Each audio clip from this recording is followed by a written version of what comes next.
ನಮಸ್ಕಾರ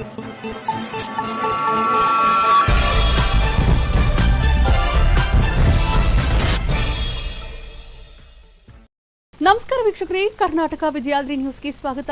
ನಾನು ಅದ್ವಿಕಾ. ಕುಕನೂರ ತಾಲೂಕಿನ ಬೈರನಾಯಕನಹಳ್ಳಿ ಗ್ರಾಮದ ಅಂಗನವಾಡಿ ಕೇಂದ್ರಕ್ಕೆ ಶಿಶು ಅಭಿವೃದ್ಧಿ ಇಲಾಖೆ ಪೂರೈಸಿದ್ದ ಆಹಾರ ಸಾಮಗ್ರಿಗಳಲ್ಲಿ ಹುಳುಗಳು ಕಾಣಿಸಿಕೊಂಡಿವೆ ಎಂದು ಸಾರ್ವಜನಿಕರು ಪ್ರತ್ಯಕ್ಷವಾಗಿ ತೋರಿಸಿದ್ದಾರೆ.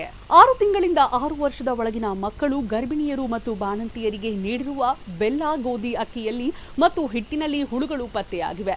ಈ ಕೂಡಲೇ ಸಂಬಂಧಪಟ್ಟ ಅಧಿಕಾರಿಗಳ ವಿರುದ್ಧ ಕ್ರಮಕ್ಕೆ ಮುಂದಾಗಬೇಕು ಎಂದು ಗ್ರಾಮಸ್ಥರು ಆಕ್ರೋಶ ವ್ಯಕ್ತಪಡಿಸಿದ್ದಾರೆ. ರಾಗಿ ಹಿಟ್ಟಿನ ಪ್ಯಾಕೆಟ್ ಹಳೆಯದಾಗಿದ್ದು ಹುಳುಗಳಿವೆ. ಬೆಲ್ಲ ಕಮಟು ವಾಸನೆ ಹೊಡೆಯುತ್ತಿದ್ದು ಅದರಲ್ಲಿಯೂ ಹುಳುಗಳು ಮನೆ ಮಾಡಿವೆ. ಬಡವರು ಈ ಹಿಟ್ಟು, ಬೆಲ್ಲ, ಗೋಧಿ ನುಚ್ಚು ಆಹಾರ ಪ್ಯಾಕೆಟ್ ತಯಾರಿಸಿ ಗರ್ಭಿಣಿ, ಬಾಣಂತಿಯರು ಹಾಗೂ ಮಕ್ಕಳಿಗೆ ನೀಡಿದ್ದಾರೆ. ನಂತರ ಕೆಲವರು ಪರೀಕ್ಷಿಸಿ ನೋಡಿದ್ದಾಗ ಹುಳುಗಳು ಇರುವುದು ಗೊತ್ತಾಗಿ ಅದನ್ನು ದನಕರುಗಳಿಗೆ ನೀಡಿದ್ರು. ಅವುಗಳು ಕೂಡ ತಿನ್ನುತ್ತಿಲ್ಲ ಎಂದು ಸುದ್ದಿಗಾರರಿಗೆ ಗ್ರಾಮಸ್ಥರು ವಿವರಿಸಿದ್ರು.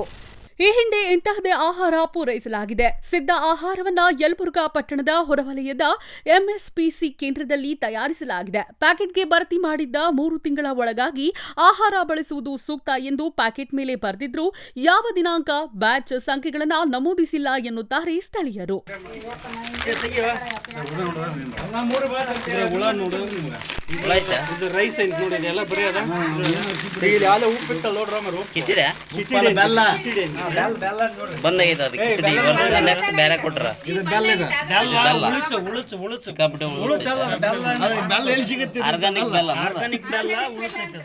ಇದು ಎಷ್ಟು ದಿನದ ಹಿಂದಿನ ಆಹಾರ ಎಂಬುದೇ ತಿಳಿಯುತ್ತಿಲ್ಲ. ಪ್ಯಾಕೆಟ್ಗಳ ಮೇಲೆ ಅಕ್ಕಿ, ರವೆ ಎಂದಿದ್ರೆ ಒಳಗೆ ರಾಗಿ ಹಿಟ್ಟು ಇದೆ. ಬೇಕಾಬಿಟ್ಟಿಯಾಗಿ ಕಳಪೆ ಆಹಾರ ಪೂರೈಸಿರುವುದು ಗಮನಕ್ಕೆ ಬಂದರೂ ಶಿಶು ಅಭಿವೃದ್ಧಿ ಇಲಾಖೆ ಅಧಿಕಾರಿಗಳು ಗಮನ ಹರಿಸಿಲ್ಲ ಎಂದು ಜನರು ದೂರಿದ್ದರು. ಅಧಿಕಾರಿಗಳ ಬೇಜವಾಬ್ದಾರಿ.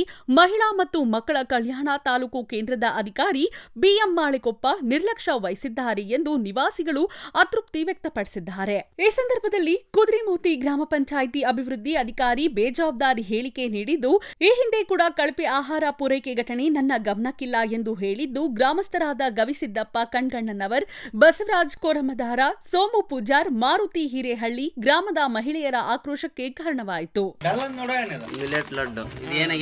ಶಿಶು ಮತ್ತು ಚಿಕ್ಕ ಮಕ್ಕಳ ಆರೋಗ್ಯತೆ ಇದು ಉಂಡಿ ಕಟ್ಟದ ಇಲ್ಲಿ ನೋಡ, ಇದು ಕ್ಯಾನ್ ಇಲ್ಲ, ಏನಿಲ್ಲ, ಕಿಚಡಿ ಅಕ್ಕಿ ಇದು ಕ್ಯಾನ್ ಇಲ್ಲ, ಏನಿಲ್ಲ, ಹಿಂಗ ಮಾಡೋದು ಉಪಯೋಗ. ಇದು ಕಿಚಡಿ, ಅನ್ನದ ಕಿಚಡಿ, ಇದು ಕ್ಯಾನ್ ಇಲ್ಲ, ಮಿಕ್ಸ್ ಐತಿದೆ. ಇದಾಗಿತ್ತು ಇವತ್ತಿನ ಕರ್ನಾಟಕ ವಿಜಯಾದ್ರಿ ನ್ಯೂಸ್. ನಮಸ್ತೆ.